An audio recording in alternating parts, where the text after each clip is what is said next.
Nabi SAW bersabda, irhamu man fil ardi yarhamukum man fis sama, yang bermaksud kasihilah kamu akan mereka yang berada di bumi, nescaya makhluk di langit akan mengasihi kamu.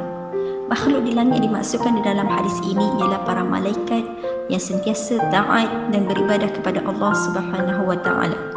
Manakala anjuran Nabi SAW untuk kita bersifat rahimah, iaitu bersifat belas kasihan kepada mereka yang berada di bumi, tidaklah terbatas kepada manusia semata-mata, bahkan meliputi seluruh makhluk yang bernyawa, termasuklah binatang-binatang dan tumbuh-tumbuhan.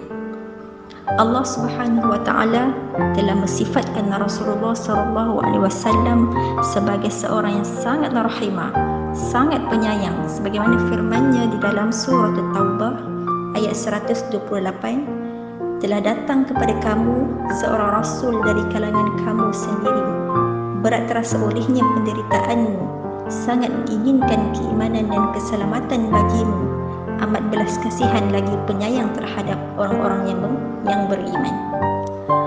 Tuan-tuan yang dikasihi, subhanallah, sebenarnya apa yang sangat diperlukan manusia pada hari ini adalah perasaan kasih sayang yang lahir daripada hati, sehingga terwujudnya rasa kepedulian, rasa empati untuk kita saling tolong-menolong dan bantu-membantu. Manusia pada hari ini saling menyakiti, benci-membenci, bergaduh, dengki, iri hati. Hal ini terjadi kerana apa? Kerana kita lupa kepada Allah Subhanahu wa taala, sehingga rahmat Allah juga jauh daripada kita.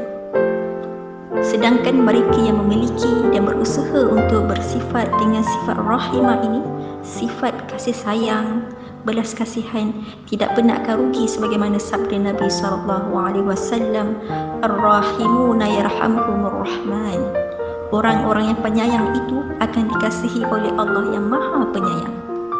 Fa inna rahmatallahi qaribun minal muhsinin, sesungguhnya rahmat Allah itu sangat dekat kepada orang yang sentiasa membuat kebaikan. Ketahuilah bahawa kasih sayang adalah sebahagian daripada rahmat Allah Subhanahu wa taala yang dicampakkan kepada hamba-Nya.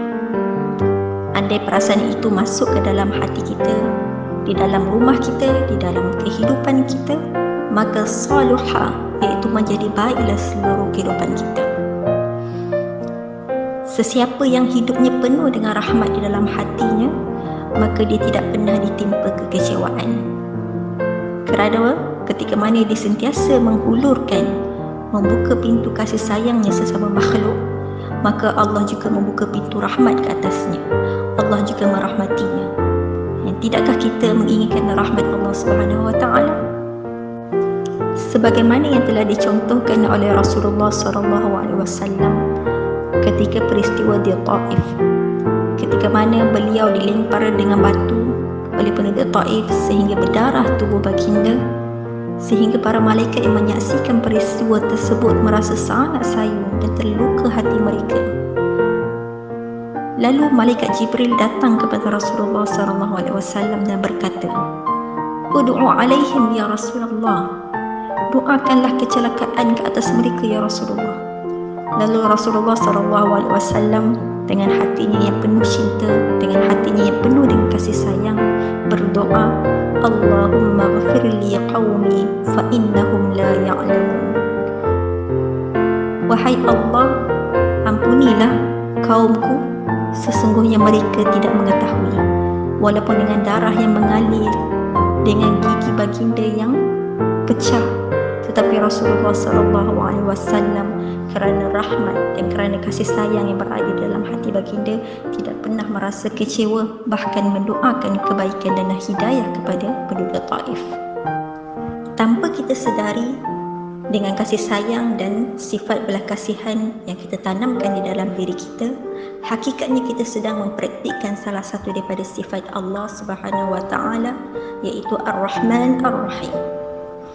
Bahkan kita sedang mengundang cinta Allah dan kasih sayang Allah, sehingga Allah mengisytiharkan cintanya kepada seluruh penduduk langit. Ketika mana Allah mencintai seseorang hamba-Nya, maka Allah akan memanggil Jibril dan berkata, "Wahai Jibril, sesungguhnya aku telah mencintai si fulan, maka cintailah si fulan." Lalu Jibril pun mencintainya. Kemudian Jibril pula memanggil seluruh penduduk langit dan berkata, wahai penduduk langit, sesungguhnya Allah telah mencintai si fulan, maka cintailah dia. Maka seluruh penghuni langit pun mencintainya. Justeru marilah kita sama-sama berusaha mendidik diri kita dengan sifat rahimah, iaitu penuh dengan kasih sayang dan belas kasihan sesama makhluk, sehingga kita merasai dalam setiap hubungan itu seperti satu jasad yang satu. Walaupun terkadang ianya bukanlah sesuatu yang mudah, tetapi percayalah, orang yang paling hikmah, orang yang paling berakal, orang yang paling sabar, yang paling tenang hidupnya adalah mereka yang memiliki setulus rahmat dalam hati.